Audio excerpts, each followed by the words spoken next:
In 480 BC, a Persian king named Xerxes built a bridge of boats across the Hellespont and marched the largest army the ancient world had ever seen into Greece.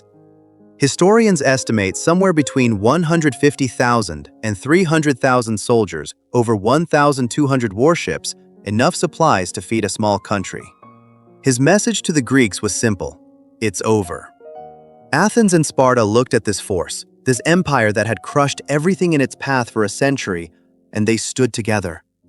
300 Spartans and their allies held a mountain pass at Thermopylae long enough for the rest of Greece to prepare. The Athenian navy destroyed the Persian fleet at Salamis. Within 2 years, Xerxes had retreated, his army broken, his ambitions buried in the Aegean Sea. The Greeks had done something that seemed impossible. They had stopped the mightiest empire on earth. Now, here's the part that should make your jaw drop. Within 50 years of that victory, Athens and Sparta were at war with each other. A war so brutal, so total, so all-consuming that it lasted 27 years. Athens lost perhaps a third of its population. Sparta's military dominance was shattered within a generation. The Greek world, which had just proved it could stand against any external enemy, tore itself to pieces from the inside.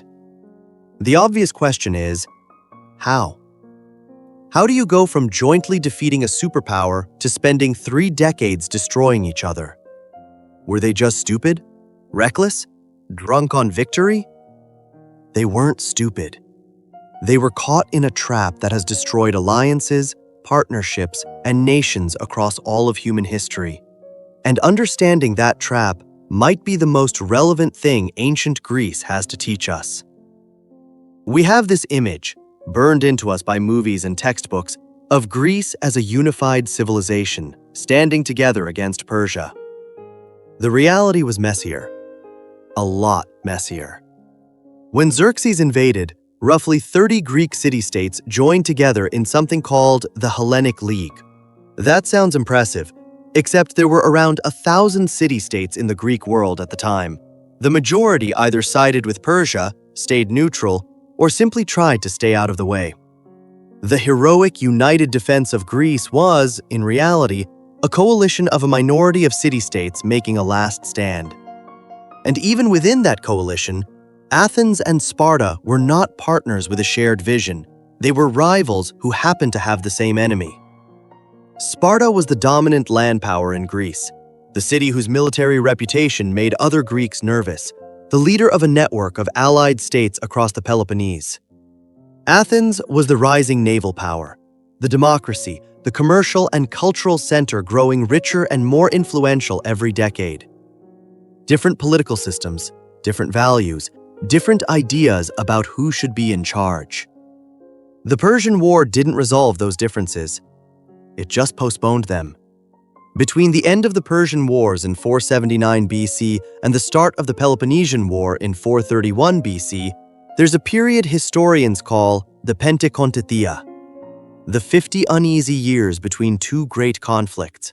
The gap your history teacher almost certainly skipped, because it's not as dramatic as Thermopylae, not as catastrophic as the war that followed, but it's where everything went wrong.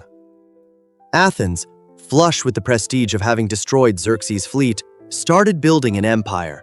It organized something called the Delian League, a mutual defense alliance where member states contributed ships or money and Athens provided the military leadership. A reasonable idea. Almost immediately, it became a protection racket. Over the following decades, Athens transformed the Delian League from a voluntary alliance into an Athenian empire. Member states that tried to leave were forced back. The treasury was moved from the neutral island of Delos to Athens.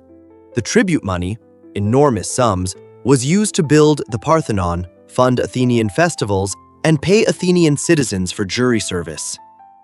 Other Greeks watched Athens growing richer and more powerful every year, turning allies into subjects, and drew the obvious conclusion. Sparta watched all of this with growing unease. Not because Sparta wanted an empire itself. Spartans were notoriously uninterested in foreign adventures, partly because they were always worried about their enslaved population, the Helots, revolting the moment the army left home. Think of it this way. Sparta was the bouncer who owns the bar, too busy watching the door to go start a second business across town. Sparta's concern was simpler, more primal. Athens was getting too big. Imagine two neighbors. One of them has been the strongest person on the block for years.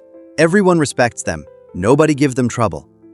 The other neighbor has been getting richer and more influential every year, building extensions on their house, taking in lodgers, starting businesses, still technically smaller than you, but the gap is closing fast and everyone on the street has noticed.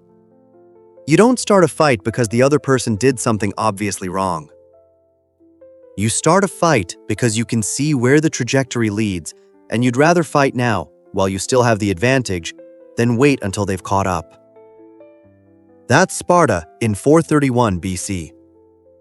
Sparta's most important ally, Corinth, pushed hard for action.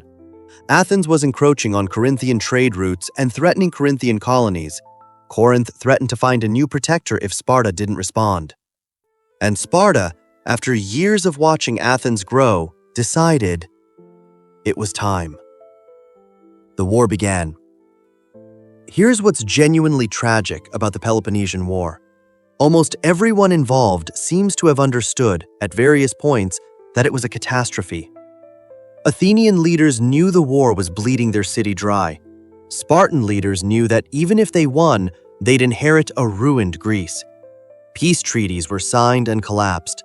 Negotiations failed repeatedly. And yet the war ground on for 27 years.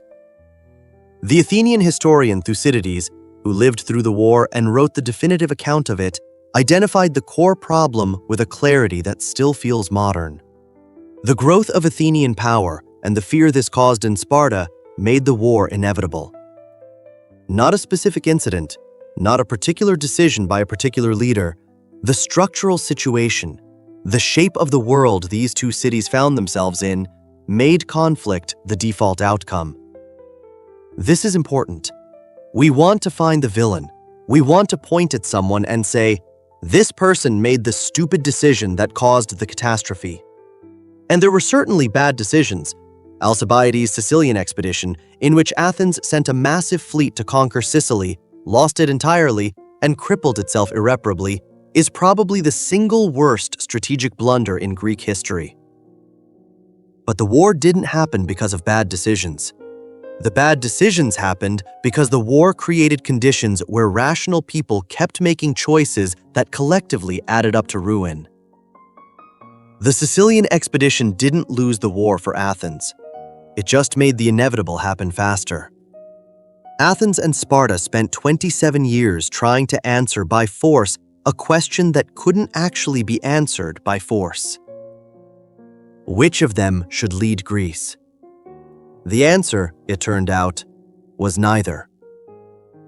When the war ended in 404 BC, Athens defeated, its walls torn down, its fleet destroyed, its empire dissolved. Sparta found itself in charge of a Greece that no longer wanted to be led by Sparta. Spartan dominance lasted about 30 years before the Thebans broke it at the Battle of Leuctra in 371 BC. And then nobody was in charge. Greece was exhausted, fragmented, hollowed out. Which is precisely when a young Macedonian king named Philip II started looking south with interest. Philip conquered Greece in 338 BC.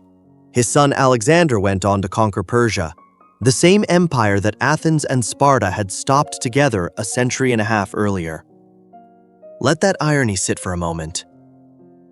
The Greeks proved twice that they could stop Persia when they cooperated, and then spent the intervening decades making themselves weak enough that a Macedonian outsider could finish the job Xerxes had started.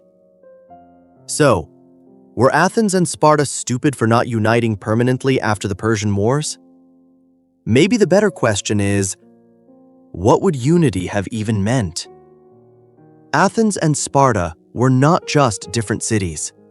They were two different experiments in how human society should be organized. Athens was democracy, commerce, philosophy, individual freedom, naval power, cultural achievement. Sparta was collective discipline, military excellence, social stability built on the suppression of a slave class and a deep suspicion of change. These weren't just political differences, they were civilizational differences. A permanent union between Athens and Sparta would have required one of them to stop being what it was. And what they each were is precisely what made them great. That's not stupidity, that's tragedy. And tragedy, as the Greeks themselves knew better than anyone, doesn't happen to people because they made bad choices. It happens because they made completely understandable choices that destroyed them anyway. The Greeks gave us democracy.